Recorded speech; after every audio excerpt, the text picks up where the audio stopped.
All right.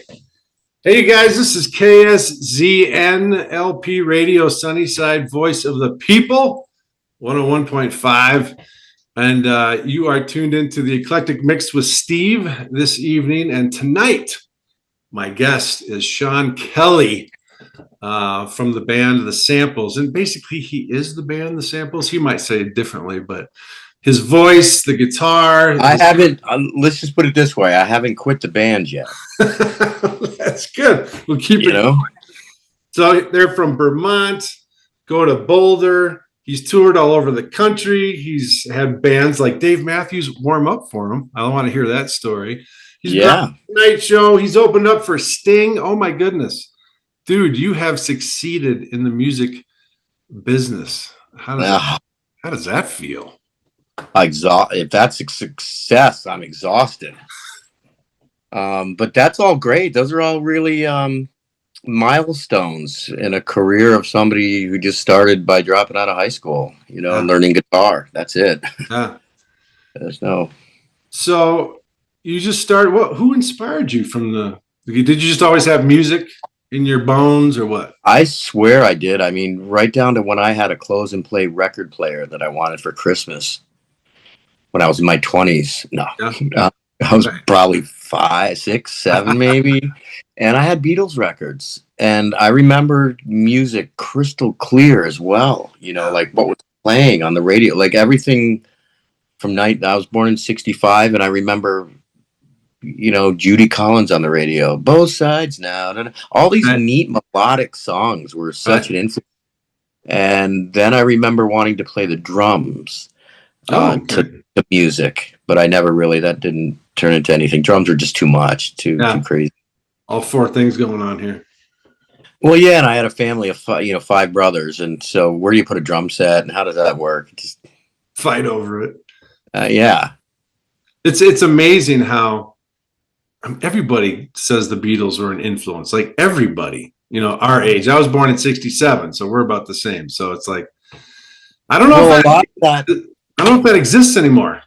No, because a lot of that though too was tailoring it toward like songs like Yellow Submarine and Bang Bang, Maxwell's Silver Hammer, and like Octopus's Garden. Those were all kids songs, and they tied right in. I was like, well, that's cool, and they were funny and kind of vibe, and it was like melodic, cool music. So everything they did was a first time. The marketing and everything was.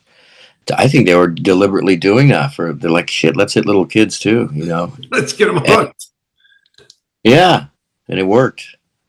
So how did you get into what draw you to guitar? Then probably in my early 12, 13 years old, my oldest brother had a 1-string banjo, and it was basically a banjo that was missing every string but one.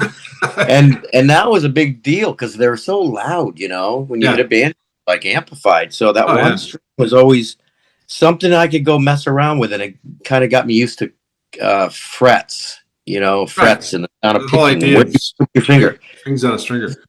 That was absolutely the start of that. And then I ended up moving to northern Vermont with my younger brother in the early 80s. And a friend of mine, a really dear friend of mine, lent me his guitar that he had. It was just one of those little $30 things you get for Christmas that don't make it to the year. And I learned on that. I learned slowly the key. I've never taken a lesson, so I learned where to put your fingers and stuff. And then it was very easy to write songs. It just seemed to come naturally. That's awesome. There was no YouTube back then to learn, so you had to work a little harder at it. Oh, I had tricks, man. I'd go to the music stores and write down on my hand because you could do bars. They do 6 strings, and then you'd put where your fingers are on the strings. That's the most I can read with music. Yeah. And so I draw that on my arm, and it was basically getting away from buying a $20 songbook that I couldn't afford in a million years. And also, I called the music store once in a while and asked if they could hit an E string so I could learn to tune. And they're like, it's never going to work. I'll never forget that call. I'm like, it's going to work. Just do it. Like, just hit an E.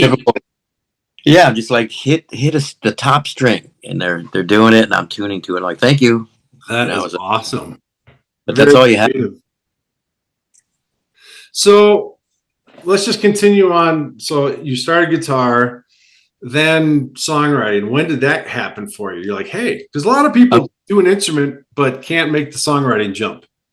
I think that's because I really wasn't great on the instrument at all, and so it immediately was like I knew the basic chords, but Yeah. I didn't spend a lot of time trying to be this virtuoso genius on the guitar whatsoever. Right. I just learned basic chords, and then I was like, oh, okay. And the first song I wrote was called Shawnee Boy, and I wrote that when I was like 17, 16, when I dropped out of school. And it was very easy to write. It's Right. basic, and that's on a couple of our albums. Yep. And so that was the first. That just started right there. Okay. What about any other like people that or bands that really inspired you besides the Beatles or even Oh going man, through the years? Crosby, Stills, and Nash Okay. with their harmonies. Neil Young with his guitar and Yeah. and non-traditional, like music that wasn't geared towards the radio. Love that. Yeah. And then everybody that's melodic, from Jackson Brown, Bruce Hornsby. I mean, I love music. Elton John. Just there's just so much in my head. It tends to be very melodic. Then there's certain groups I just don't get. They don't hit me. There's nothing melodic about it. It really the melody is what has to grab you. It Melody is for me. Yeah. and rhythm, and that's why Foo Fighters are so amazing because he's a drummer, but he's writing these melodies that are like clicking like a drum set. That's why they're Oh so yeah. infectious, I think. Yep. So when you write, what comes first? Is it chords? Is it lyrics? Is it melody? Is it all the above? What is it? It's always completely as backwards as it can be. I mean, I can start with a string note that goes on for 3 minutes, and I'll write a Right. song around.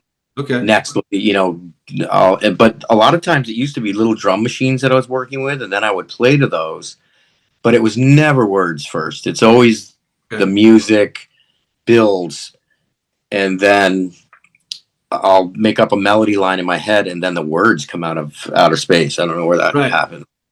Yeah. But You start writing, right? It's like, oh, well, wow. you build a platform for it. You're building a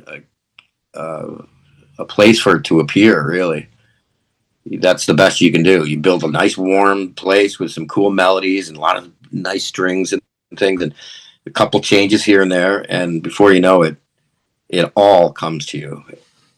And I've heard it because obviously you've written way more songs than we've all heard, right? Because you got to write a lot to get to the good stuff. Yeah. But I've also heard an interesting quote. I don't remember where I heard it from, but all songs written have a place, whether it's for one person, 10 people, or a million people. It's like every Oh, song sure. written has a place. It's pretty cool. Yeah, and they have a place on albums too, because something that could be so broken down, it gives it contrast and saves the other songs. They work like Right. color. You need to see them against each other in order for them to jump out. And Yeah. when everything's all one color, you're like, wow, that's neat. But It gets old quick. yeah, because there's no contrast. You need to really see just like. Right. Right. Now, I've always enjoyed. I haven't seen you live in a while since I moved from Chicago. Is that where you're from, Chicago? Yeah, yeah. So I've seen you at probably the Vic and probably House of Blues, the I don't Vic. know if I saw House Blues, but yeah, I caught a lot of your shows back in those days in the '90s, Oh, cool. and I always loved the way. Oh, the Riv is another one. You're Yeah. playing your pick hand is always like bouncing. I love that. It's very unique the way you play your electric. Oh, well, that's all. It's holding a rhythm, and I stole that from Neil Young. Watch his arms. That's the only way you can play, and almost because it's in a rhythmic thing, you can play off of it, and it doesn't sound like just someone up there strumming away. You're actually there's more going on than you think. It's not just. Oh yeah, you can tell. Yeah, but it can never do it the same way twice. But it's a type of strumming. Yeah. Yeah. Yeah, it's like a bounce pick thing, and then you got your delay in there, and it just makes it sound really cool. What do you do? What do you use for your electric setup? Oh man, it changes all the time, and Does it's it? ironic because someone just asked me that recently, and I just got two new pedals.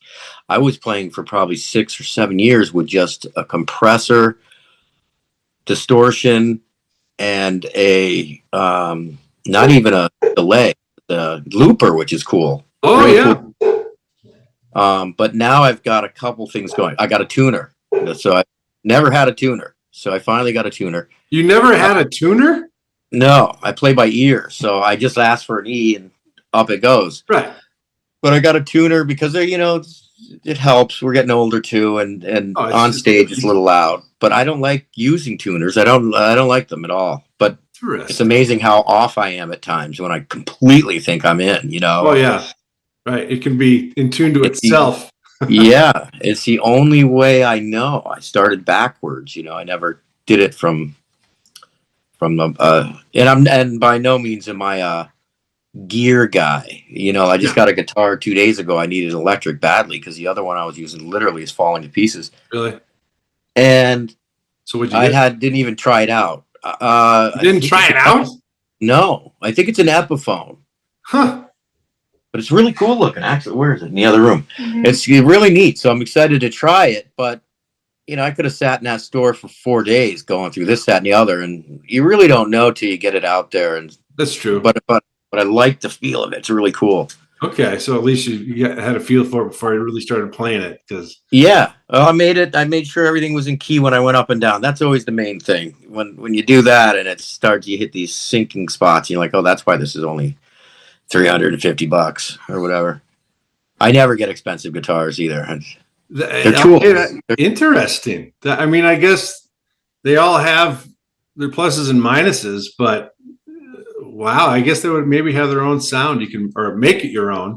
Yeah, I'll always be playing. It's like if I was a carpenter and I had a certain way that I worked, or certain when you see the work when I'm done. But the different hammers are coming and going. They're just tools. Right. It'll still be my work.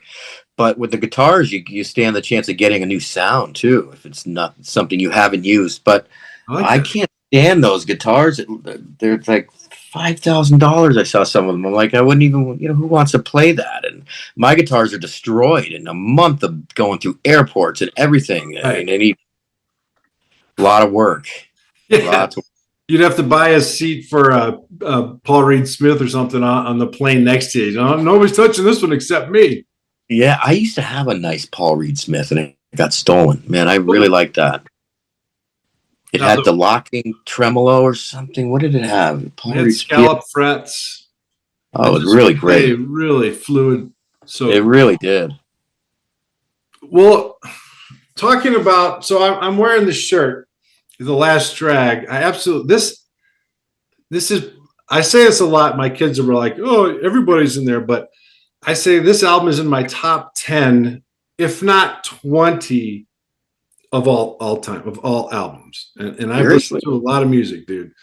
This album, I don't know if it's when it came out or what I was going through or what you were going through. It just spoke to me. And it's in my Jeep all the time. And unfortunately, my original CD was in the Jeep that I sold 6 months ago.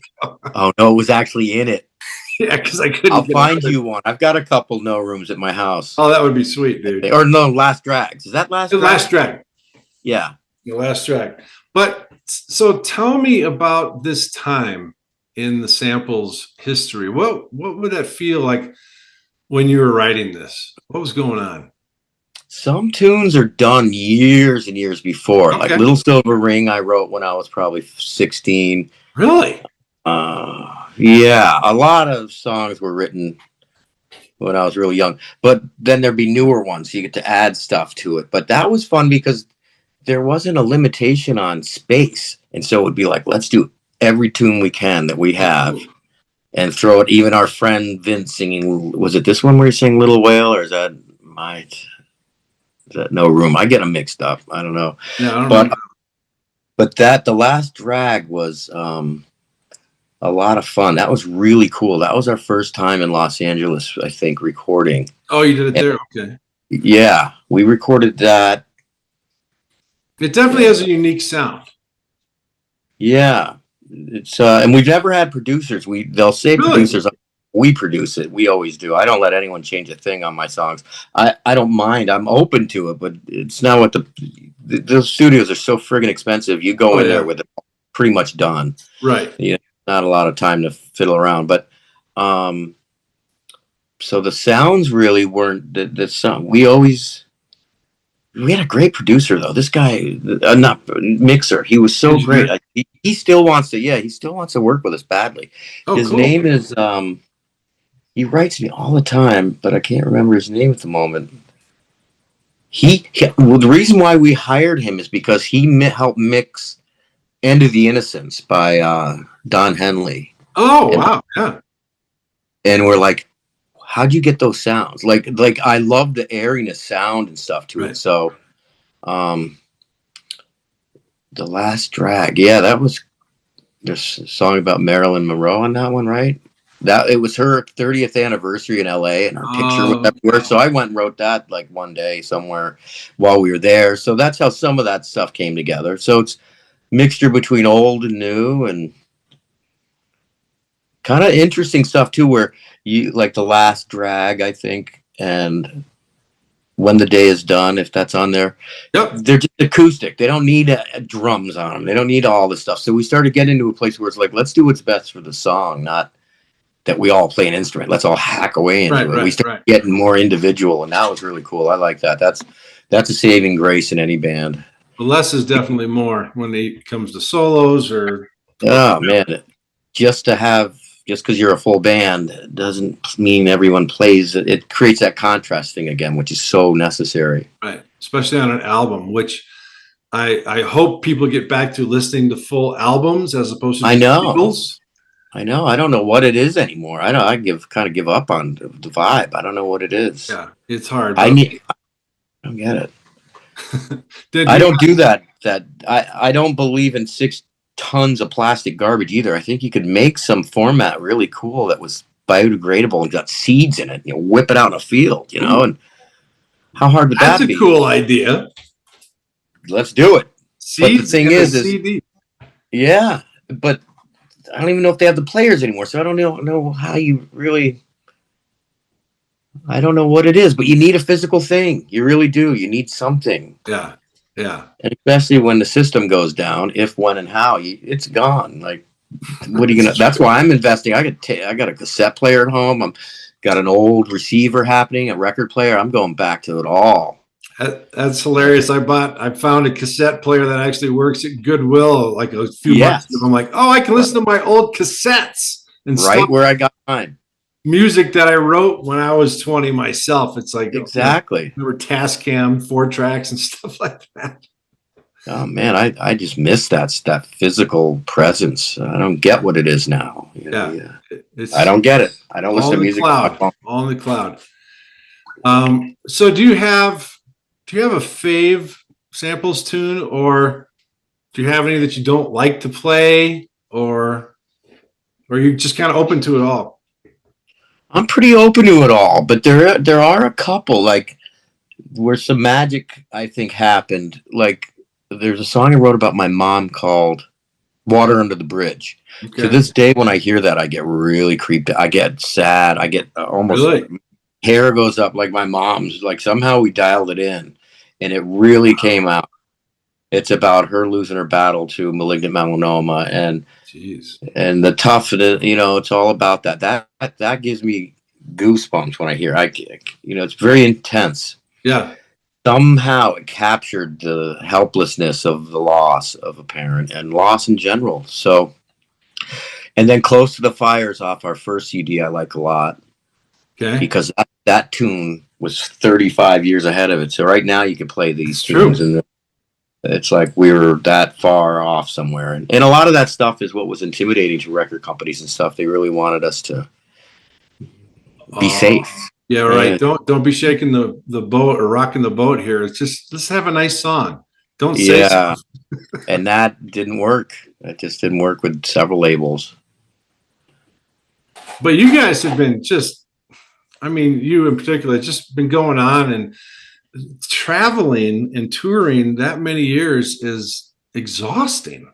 I've only toured locally, and that's exhausting. I'll send you the last X-rays of my back. Seriously. But you play music yourself? What do you do? I'm a songwriter and oh, great. a lot of bands. And in fact, an EP that I did in Durango about 4 years ago, I said, it's, obviously Colorado. I'm like, dude, you know the samples? I want to get a feel of that. So, oh, that's so cool. I'll have to send you the link of it. Dude, I'd produce you in a second. Oh, that'd be fun. We might have to talk because I've taken a break from music because I've been doing it forever. And I'm just kind of waiting for a moment to like get inspired again and get excited about. And, so we might have to talk about that. Absolutely. Because production with the right person, it can make something really big and really cool. And there is a not a format. What's the word? There is sort of a equation, but I can't think of the right word. To certain things that I do that I could show anyone and they'd be like, oh my God, like double your vocals, number one. String underneath. There's nothing wrong with that. Keep a nice little thing. And it picks everything up. These simple little things, little vocal reverb, and then a delay that accents every other blah, blah, blah. These simple things are they're not safe. They're formula is what I'm getting at. And they're really cool. Sonically it's neat. And then we create it live. It's coming through. I've got my own delay and reverb that I put through my vocal. Yeah. And, little tricks like that were stuff we came up with because we absolutely had to. Right. I'll still get a string on my phone if I had to and plug it in and put it through the board at certain acoustic shows that I do. I mean, the phone can sound amazing these days, right? Yeah, absolutely. Simple little things go a long way, and that just comes from experience. Yeah, I think, and having the experience and having the good ear, of knowing what works for a song. Yeah, and coming literally from a place of, I'm not afraid to say it, I freaking love the Carpenters. I'll cry when I hear. I love the Carpenters. Are you kidding me? Grew up. You can't be cool. You got to be like freaking so open to the incredible stuff. Yeah. Roberta Flack. All these 70s things that were happening. These incredible musicians that really had they had full lifetimes of success, but not a million hits and stuff. But. Oh. They were on the radio when I was growing up, and this stuff formed me. Jeremiah Was a Bullfrog, all those guys. We did an album called Outpost, I think. Oh yeah, Outpost. You don't remember Outpost? Well, I'm trying to remember. I do get it. Okay, so Outpost. I wrote a song called Shine On. What's that?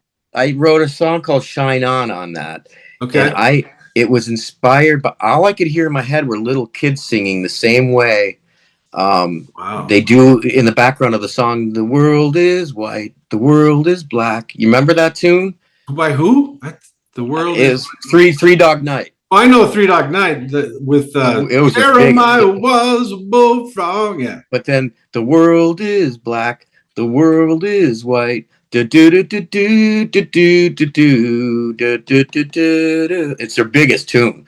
But really? I should know that. Little kids sing at the end of it. If you listen, you're like, the world is, and I go, I want that. And coincidentally, those guys lived around the corner in Calabasas or wherever we were recording from Three Dog Night, and they came down and helped orchestrate all these little kids that we got from our producer I was working with.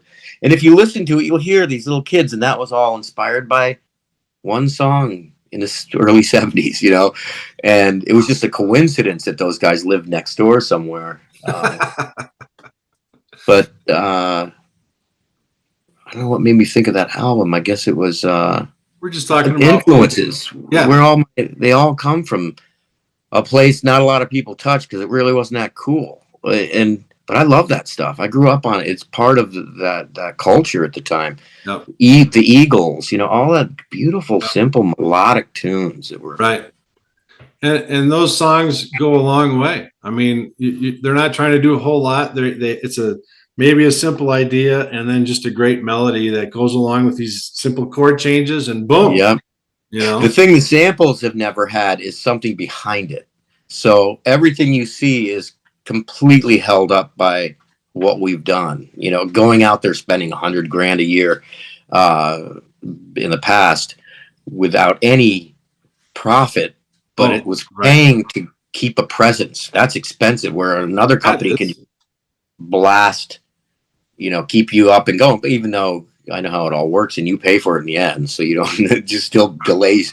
But if we just had something behind us that got it, and that would be amazing. You get us out in front of people, they'll be like, "Where the fuck has this band been?" I just know that's.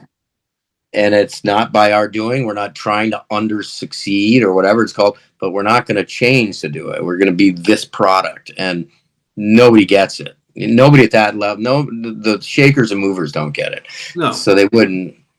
They're.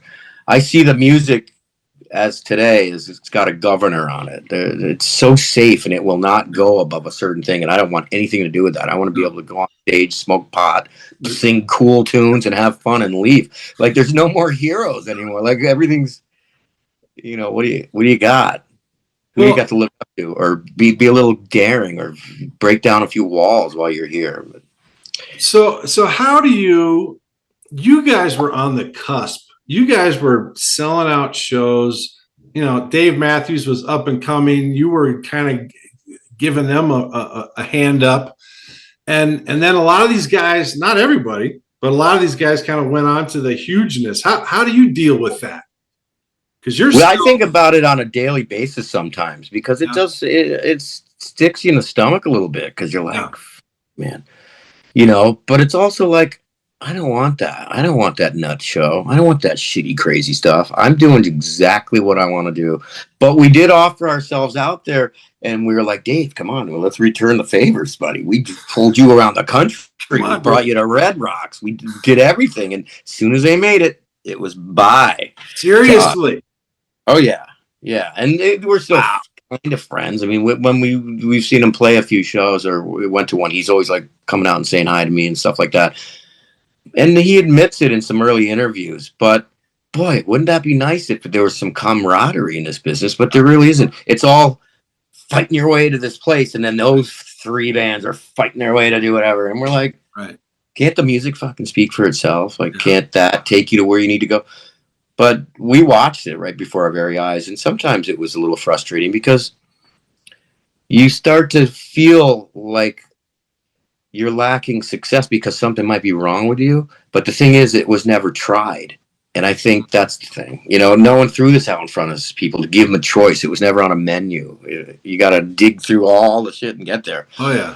But I'm not done with it. I'm still playing it. I love it. And maybe to the little kids of this generation, we'll be like the Doors one day. We'll be long gone, but they'll be like, fuck, thank God someone was saying something in a time period where it was all, feeling groovy, dude. It's so good to hear you say that with the success of those guys. But you're doing what you want to do. Absolutely, true to who you are, and that makes me feel good, because I always wondered. I'm like, dude, these guys should have been just as big as everybody else. Don't know why, but it's like, life is this crazy.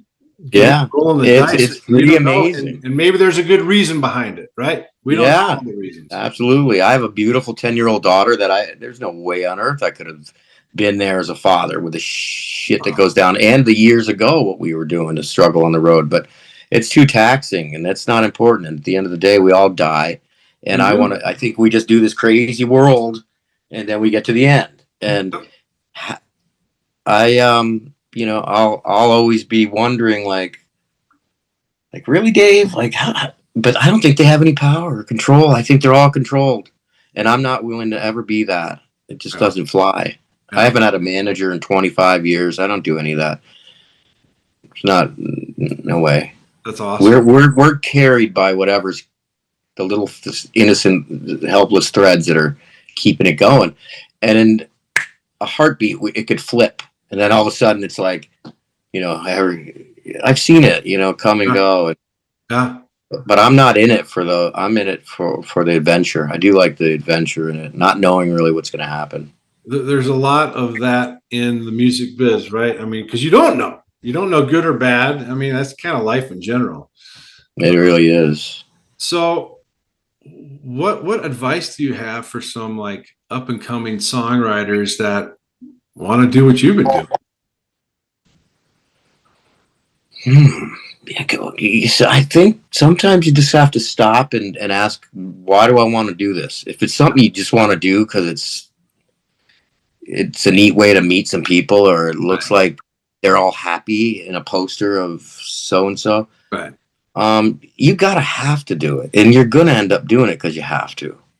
So the advice is to feed that muse as much as it's possible. Don't throw dirt on that. That's not ever. That's you've got that to your last breath. Is to be artistic. This is just a medium. But what do you want to do it for?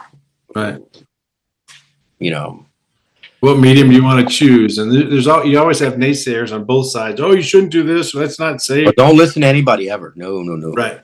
That's good. They'll kill it, man. You can't do that. That's for sure. And then if you're just around yes people, you're just getting that. You cannot do it for the ego. It's not much. You got to go into it. It's a fine line to walk. I've been able to do it for a long time because I started out as a construction worker and I left high school early and I had a work ethic. It's freaking hard work, construction. Well, yeah, music is just, I remember I was practicing my guitar when I was a kid once, and we had some family friends over there, and he's like, why don't you come and help me do these, whatever, chop these trees down or something. I'm like, I'm working. When I'm playing my guitar, he's like, that's not work.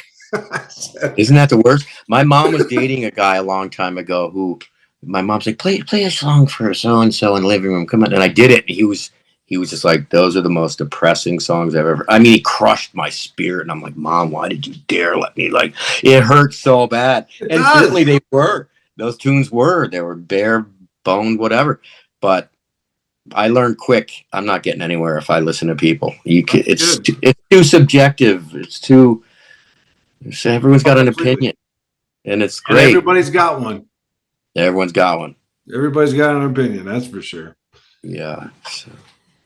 So what are you writing these days? You got any projects going on? What's going on? I'm always working on stuff in my phone. I've got a memos thing where I come up with certain little phrases that I like. They'll just come out of nowhere, and I write them down. That's about as much as I've been doing.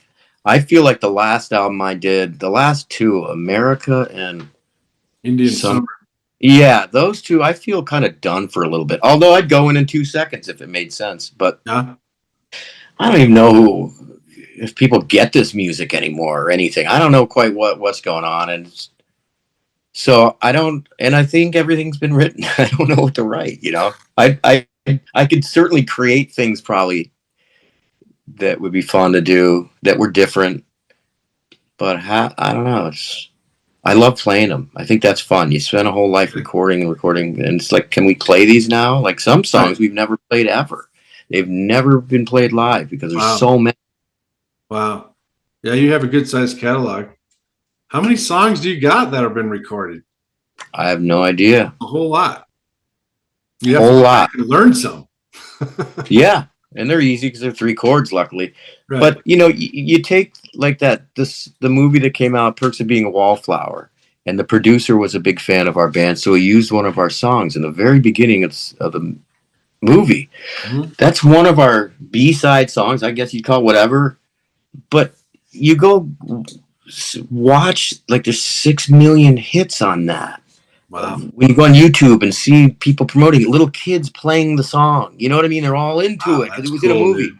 Now, that's just an accident. A guy liked our music who produced the movie. Think about what this would do if it was just taken and plopped in front of, you know what I mean? Yeah. Everybody knows what's out there for you. Right.